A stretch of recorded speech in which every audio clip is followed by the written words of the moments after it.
So இந்த பழமையான giveaway வந்துட்டு வெளியெல்லாம் பார்த்தீங்கன்னா இந்த ஒயர்லாம் கடிச்சு வச்சிருக்குது. அப்புறம் உள்ள சுத்தர இடத்துல பார்த்தீங்கன்னா அந்த இது ஓட்டம் வந்துருக்கும். ரீஸ்டோர் பண்ண போகிறோம்.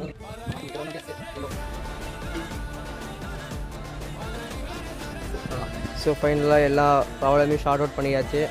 ஸோ இதை ஓட விட்டு டெஸ்ட் பண்ணுறது தான் இது. இந்த பிராண்டு பார்த்தீங்கன்னா ஒனிடா இந்த மாதிரியான கம்பெனியோட அப்படியே ஒத்து போகுது. அதாவது இந்த மதர் போர்டெல்லாம் இன்லெட் பார்த்தீங்கன்னா அவுட்லெட்டு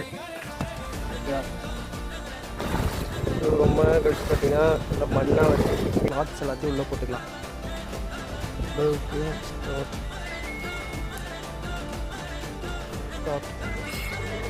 சொல்நாடு சுவிட்ச் வந்துட்டு ஆக்ட் ஆகி தண்ணி வந்துட்டு ஃபுல்லாக ஆரம்பிச்சிச்சு. ஸோ நம்ம ஃபைனலாக வந்துட்டு வாஷிங் மிஷின் போட வச்சாச்சு. அது நம்ம ஒன்று பண்ணி அதுக்கு ஒரு வெற்றி கிடைக்குது அப்படிங்கும்போது சந்தோஷம் வேறு எதுவுமே இல்லை.